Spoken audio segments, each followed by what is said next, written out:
Hello everyone, hope you're having an amazing time from wherever you are getting us from. And this is After 90. As we've always said, After 90 is always home away from home, and I'm joined with my fellow pundit here. Yeah, actually it's another wonderful week, and today, as you know, After 90 is always home away from home, where we talk about some of the matches that always happen over the weekend. Also talk about general performance of your favorite club. Yeah. Not forgetting I'm Apot and Malit, and also don't forget to subscribe on our YouTube channel, that is After 90. And this past week we've all, as a football fraternity, have very difficult news. We've seen Diego Maradona passed on, a legend, and also very loved in his hometown. That is a legend. His country, Argentina. Very true. And also Senegalese international who played for Fulham and Portsmouth, an FA winner, Papa. We've also lost him, and as a football fraternity we feel a very big loss, but that's it. And we are here to see what went down during the weekend and some key points to observe, and that particularly is Arsenal against Wolverhampton. Welcome, and what do you say? Hey, Arsenal. Another bad day for Arsenal. That's same results as always. Don't want to comment actually about Arsenal right now. It's like I don't know what's wrong at that club, I can't blame the manager, It's like right now players don't want to play at that club, and if don't want to play, you should just go, you see. 3 consecutive games losing at home. It's not something that you should be proud of. That is, and losing to teams that we expect to get points from them. I think that is a record that we've put since, I think, 1982. I don't know the statistics correct, but that's a new record that Arsenal has put on, losing 3 consecutive home defeats in a season. But on behalf of people who never watched the match, what do you think was not right for Arsenal yesterday night? It's not about watching the game. Actually, thank God you never watched that game because you could have even got a heart attack or pressure. Yesterday's game, if you can just, it's like players never wanted to play at all. The coach did his part, gave his instructions, but particularly, I don't want to criticize Arsenal. I'm an Arsenal fan. I love that club. I'm loyal to Arsenal. But I want you to talk as a pundit. I don't want yesterday's you to first half. Talk as a pundit, not as an Arsenal fan. Yesterday's first half, we just played poorly. Wolves were all of us playing a very good ball, and actually they deserved the win. That midfield, I always cry in every show. We lack creativity in that game, that midfield. We really miss Ozil. I know Ozil will never play for Arsenal again. I don't know if or when, but it's most likely he'll never play for Arsenal again. Even maybe I thought after people got that red card, I thought maybe Arteta will actually even select him, even just starting from the bench, But yesterday's game, someone like Xhaka should just be sold. He was just around doing nothing. You're a midfielder. You're a player as wearing that jersey, You should play for him. Bukayo Saka, a good boy, potential to be a very great star, but yesterday was just poor. Leno could have saved us. There are some saves that Leno could have made, but he never did. Our attacking is really worrying me a lot. Aubameyang, since signing that contract, I'm a fan of Aubameyang, but after Pierre signed that contract, he's relaxed. Yeah, even me. It's like, I'm earning a big money. Why should I perform like that? Willian, but I don't know even why he came to us in the first place. Let me cut you short. Just poor. With that issue of Aubameyang. Do you think that Aubameyang, he's the right man, but he's playing in the middle of average? Aubameyang doesn't have players who can support him. Exactly. So you can't blame Aubameyang for. If you look at 2018-2019 season, when Ozil was playing in that midfield, you could have seen chances that Ozil created for Aubameyang. Actually, Aubameyang, the last 2 seasons since he came to Arsenal, he has scored 20 plus goals. But this season, I don't see even reach even 15 goals. The way he's playing, it's like that team. We're not playing as a group, we're not playing as a team actually. There's no teamwork in Arsenal. You see, it's like there's individuality. You can play good today, you can play good tomorrow. There's no that teamwork actually at the moment. And actually, I knew that it's a process. It's a process that Arteta, even Arteta himself said it's a process. We will be winning, we'll be losing. It's a process. I still trust Arteta, but after some few weeks, I think if the results continue being like this, I think my trust for Arteta will just go down.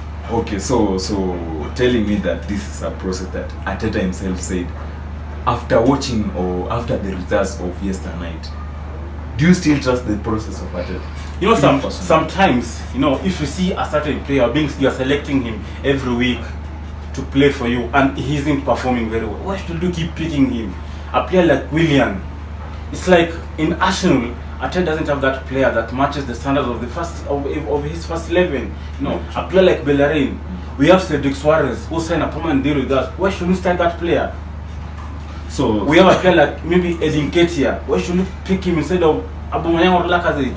No, sometimes we need that change. No, try another team, try another player, see if the results will change. If not, you know, and Arsenal, for now, I can't say that we are a competitive team to win the title, you know.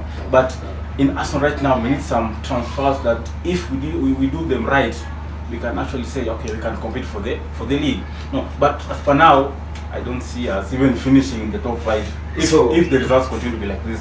So in the game against Wolverhampton, in your back line, or let me say the first 11 that you saw yesterday night, who do you think are the players that you yourself would say Arteta should have brought in this person in? Or what do you think are the players that would have started that match to produce a positive result? If Arteta himself, that's why I said you can't be selecting every player who is not performing very well. That's why I said it's like we don't have players that matches the standards or are more better than the players that are starting. So for me, even I can't see even those players who can replace. We need to do some transfers. Actually, we need to do some transfers. The board and Stan Kroenke should actually back Arteta in the coming transfer. Actually, because right now even our squad doesn't even that depth. You know, right now I'm sure even if we meet Chelsea, I won't be surprised if they score 5 goals to nil. I can't even 7 because we're just poor from the back, front.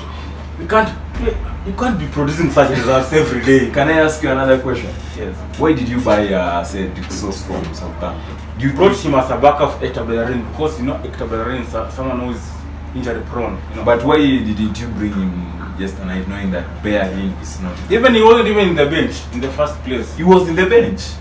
Yeah. Cedric Source was in the bench. I even saw the bench. That's why I was asking you, why should you keep on bringing Bellerin in the starting 11 and you have someone who you yourself brought in the team? Why don't you bring him Cedric Source? You know, Malit, you know, Arsenal right now still have a long way to go. You know, as an Arsenal fan, I'm really happy with the results. I can't be proud the way our team is playing. You know. Last week I said that draw is better. This week what should I say? We lost. What can I say? 0 points is better. We are still at number 14. And I think next week you are going to. I think you will be colliding with. These are the games, especially playing at home. Away I can say okay, away you can at least. You know, playing away is always difficult, especially in the Premier. But at home, a game that you should be we're losing points. We're losing teams. At first, Leicester City, Aston Villa, both games we kind of dominated. But Wolves second half we dominated, but where are the results? We never created. We created chances, but the finish was poor.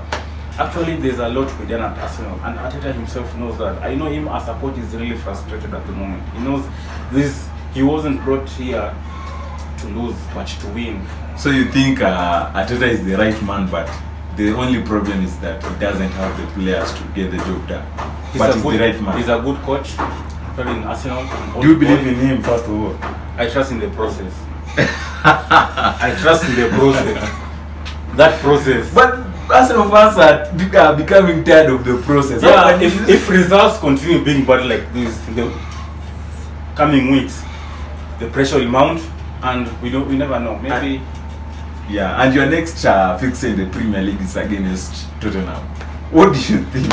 That's what London does. You know. Where do you think Arteta should strengthen in your team right now? Like, which position do you think should be adjusted as per moment? First, in the midfield, we need a serious number 10. Before this season started, we actually linked with some hour, and I never knew I don't understand why Arsenal didn't get that player with such qualities. No, hopefully the January transfer will bring that player, and also if not Husam or maybe another player, because I know what I saw when I said earlier. Ozil will never play for Arsenal again. And that's Why? the truth. Why? I don't know that's the truth. Because if he was to be given a chance, it was just a day, even starting from the bench, you know. But it's like Arteta, it's like doesn't want to play Ozil again. But so, you know, the situation with Ozil is a bit tricky. it's with the board. I know it's with the board. But you know, Ozil should be. He wasn't named in the Premier League. Yeah, that's why I say it's the board. I don't know what issues they have with the board, but all in all, we need to strengthen that position. But also, we need to bring another winger, but right winger. No, if I'm not wrong, I think from January he can be included in the team. it's high time also to start spending on big players. You know, last few years ago when Wenger was there, we were saying, okay, we are trying to bring up kids. You know, we are in a process of building a team. Right now, we don't want to build a team. Right now, we want to spend and bring quality players who will improve the team. You see, and we need to spend. January transfer, Arteta should be back up with the board and transfer, given funds. I think if Arteta will be given funds that he wants, I'm sure, 100% sure, he'll bring the quality players, because half of the players there that he found, actually all are players for Unai Emery and a few of Arsene Wenger. Yeah. So in the coming transfer, if you'll just be back to very well with fans, I think these problems will end very soon. So for you, you trust Arteta can get Arsenal to the winning days or to the winning glory? I started and I start the process. Okay, that's an Arsenal speaking.